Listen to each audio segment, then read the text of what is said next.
En esta segunda parte de la clase vamos a ver las funciones vitales de los nidarios y su clasificación. Con respecto a la nutrición, podemos decir que todos los nidarios son carnívoros. Si ustedes recuerdan, la boca está rodeada de tentáculos y es en este sector donde los nidocitos están en mayor concentración. Los nidarios toman la presa con los tentáculos, la inmovilizan y la introducen a través de la boca hacia la cavidad gastrovascular, donde se va a producir la digestión. En esta cavidad gastrovascular, las células glandulares van a producir enzimas digestivas que van a producir una primera digestión que es extracelular, permitiendo la formación de un caldo espeso alimenticio. Los nutrientes de ese caldo van a ser englobados por las células nutritivos glandulares, ya sea por fagocitosis o pinocitosis, dependiendo de las partículas englobadas. En estas células se va a producir la digestión intracelular. Los desechos que puedan quedar en la cavidad gastrovascular y que no van a ser asimilados son eliminados por la boca hacia el exterior. Con respecto a la respiración y a la excreción, estos dos procesos vitales se van a dar por difusión simple a través del líquido que recorre la cavidad gastrovascular. El intercambio gaseoso se da entre el líquido de la cavidad y las células de la cavidad corporal, lo mismo que la excreción se realiza a través de esta cavidad por difusión simple. Muchas veces para aumentar la superficie de intercambio, la cavidad gastrovascular también presenta proyecciones internas, que son los mesenterios, lo mismo que las grandes medusas aumentan la superficie de intercambio por la presencia de esos canales radiales que atraviesan la mesoglea. El producto de excreción de los nidarios es el amoníaco. Con respecto al sistema nervioso, a diferencia de los poríferos, por ejemplo, que no presentaban neuronas, en los nidarios ya se han diferenciado células nerviosas con la presencia de neuronas apolares que van a formar redes nerviosas, llamadas plexos, también plexos nerviosos.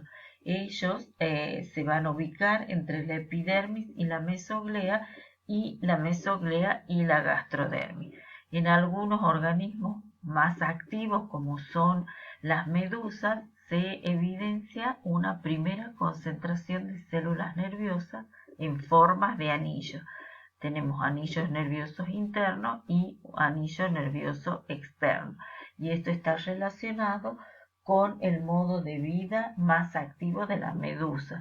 Lo mismo por la presencia de algunas estructuras sensoriales como lo son los estatocistos, que están relacionados con el equilibrio. Estos tienen forma de copa cerrada, como vemos en este esquema. En el interior presentan un estatolito, que es como un pequeño granito de arena, que se pone en contacto cuando la medusa se mueve con células ciliadas, que a su vez están en contacto con las fibras nerviosas. También en la epidermis podemos encontrar manchas oculares u ocelos que van a captar las intensidades de luz.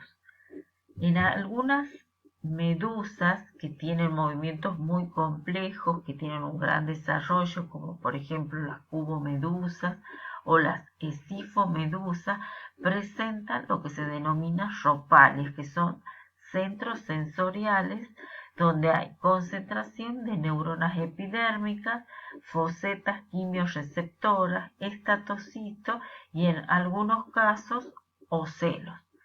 Esto se da, como les decía, en aquellas medusas con movimientos mucho más complejos. Con respecto a la reproducción y al desarrollo, Los nidarios pueden ser dioicos y monoicos o hermafroditas. Se pueden reproducir asexualmente o sexualmente. Los procesos de reproducción asexual incluyen la gemación, por ejemplo, acá tenemos representado en este pólipo, se forma una yema a partir del progenitor. La yema es igual al progenitor, va a crecer y se va a desprender del cuerpo, va a fijarse al sustrato hasta desarrollar un individuo adulto. También puede ser la reproducción asexual por laceración pedal a partir del discopedio. Se fragmenta, se fractura, esos trozos se separan y van a originar un nuevo individuo. Otro caso lo constituye la fisión longitudinal, donde longitudinalmente se divide el pólipo para dar dos organismos iguales, genéticamente idénticos.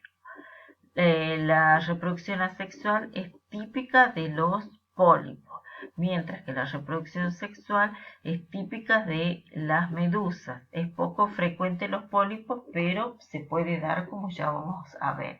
En el caso de las medusas, vamos a reconocer medusas machos y hembras que van a producir las gametas femeninas y masculinas. Se va a producir la fecundación.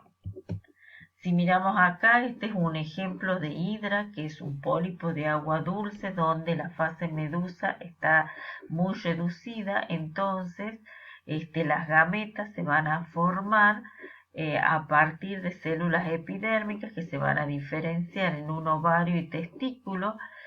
Durante el momento de la reproducción la pared corporal se rompe, libera las gametas y se produce la fecundación. Esto representa, por lo tanto, un tipo de reproducción sexual. Sin embargo, el pólipo también puede formar yemas por reproducción asexual. Estas yemas son idénticas al progenitor. En este esquema vemos acá el ciclo de vida típico de un nidario. Este representa de un hidrozoo. Vemos acá que durante la fase pólipo, por reproducción asexual, van a formar las medusas machos y medusas hembras, que van a originar las gametas femeninas y masculinas. Se va a producir la fecundación, el cigoto, el desarrollo embrionario, hasta formar una larva que se denomina larva plánula, que es nadadora, libre, móvil, puede pasar a un par de horas o unos pocos días antes de fijarse en el sustrato.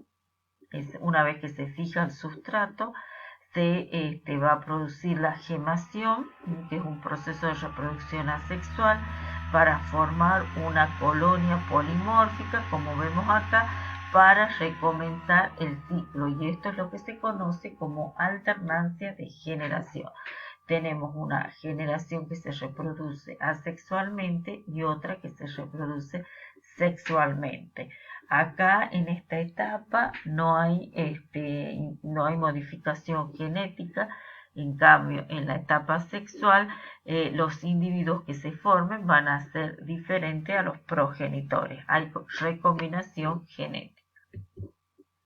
Un caso especial de algunas medusas de la clase Scyphosoo, como Aurelia aurita, que es la especie que ustedes vieron en el primer video de la clase, también sufre un proceso de reproducción asexual un poco diferente al que vimos recién, que se conoce como estrobilación. Es una fisión transversal que se produce del pólipo para formar estas medusas jóvenes que tienen un desarrollo bastante largo durante su ciclo de vida, hasta que alcanzan la madurez sexual. En el caso de las medusas, se produce la fecundación. Ustedes ven acá, ya se forma la larva plánula ciliada, se fija, se diferencia en un pólipo que por ese proceso de estrobilación va a formar las medusas. Es un caso poco diferente al típico de los hidrozoos que veíamos en la diapositiva anterior, pero es muy común y se denomina estrobilación. Acá tenemos unas imágenes de esta larva ciliada móvil llamada plánula.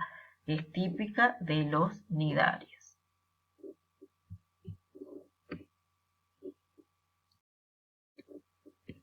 Con respecto a la diversidad del grupo, vamos a estudiar tres clases: la clase hidrozoos, la clase esifozoos y la clase anthozoos. Los hidrozoos incluyen formas pólipos y forma medusa. Los pólipos son bentónicos con reproducción asexual. En general forman colonias polimórficas, es decir, que los individuos que forman la colonia son diferentes de acuerdo a la función que cumplen en la misma. Las medusas son pequeñas, son planctónicas.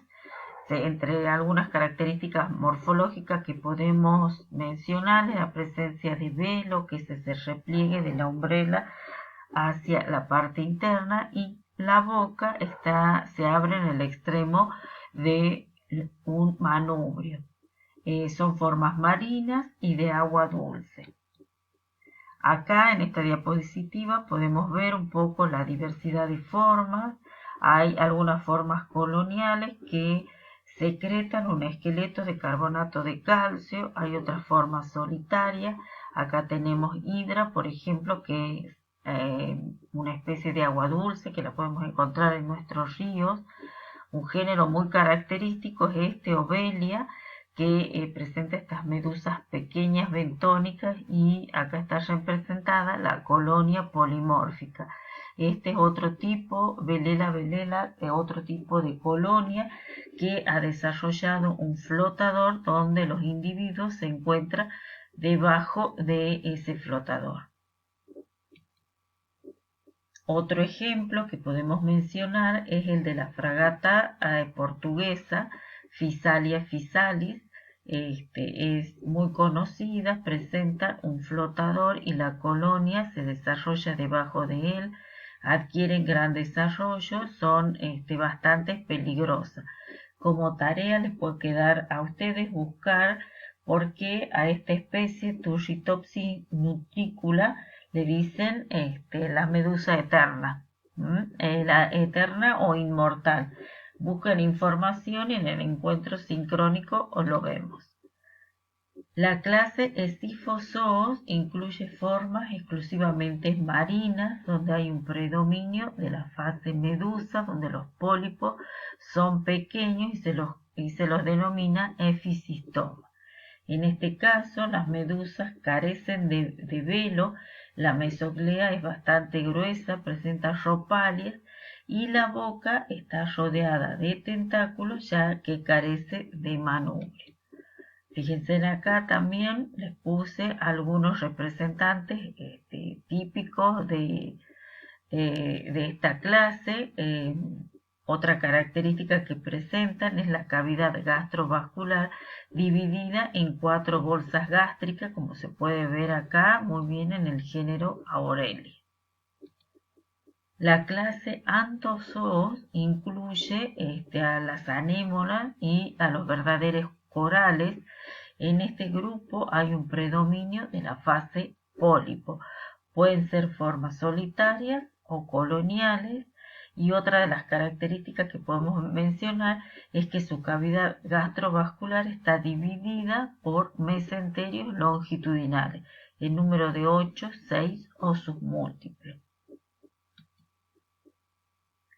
Se dividen en dos grupos, los octocorales o alcionarios, que se caracterizan por presentar 8 tentáculos y 8 mesenterios completos, y los escleritos pueden estar dispersos o fusionados. En el caso de que esté fusionado, muchas veces forman, por ejemplo, estos ejes axiales fuertes que van a sostener erguida la colonia. Este es un caso colonial. Tubípora también es una colonia donde los escleritos se fusionan y forman tubos donde van a alojar los pólipos. Otras veces las colonias tienen un aspecto mucho más blando. Este es el caso de Renila, donde uno de los pólipos de la colonia se ha modificado con un pedúnculo y sirve de soporte para el resto de pólipos de la colonia. El otro grupo dentro de los antozoos corresponde a los exocorales o zoantarios. Incluye a las grandes anémonas marinas y a los corales pétreos verdaderos. Presenta la mayoría un esqueleto calcáreo macizo masivo y la cavidad gastrovascular dividida por mesenterios en número de 6 o múltiplos de 6. Acá tenemos formas como fungia, que son formas solitarias o formas coloniales. Como ustedes ven en esta diapositiva, muchos de los nidarios presentan colores vivos y eso se debe a la presencia de algas simbiontes conocidas como zooxantelas. Acá nosotros cuando hemos desarrollado el tema hemos hablado de que este grupo, por ejemplo, forma los corales verdaderos. Como tarea le queda a ustedes averiguar qué son los corales, en qué tipo de ambiente se desarrollan, qué ecosistemas forman y cuáles son los problemas que actualmente tienen este tipo de ecosistemas debido a la contaminación y al cambio climático. Son temas muy actuales que van a poder encontrar mucha información al respecto. Acá también les muestro algunos géneros que son dominantes en los arrecifes de coral, que presentan muchas especies que forman este tipo de ambientes. Por último, y para finalizar la clase, les dejo el cladograma con el que vamos a trabajar de ahora en más, que ya lo hemos usado para poríferos. Fíjense en la ubicación dentro del reino animal. Recuerden que ya estamos dentro de los eumetazoos. La posición sistemática del grupo está representada en esta diapositiva también. Por último, tienen la bibliografía y pueden encontrar cualquier información en ella. Muchas gracias por su atención y nos vemos en el encuentro sincrónico del jueves.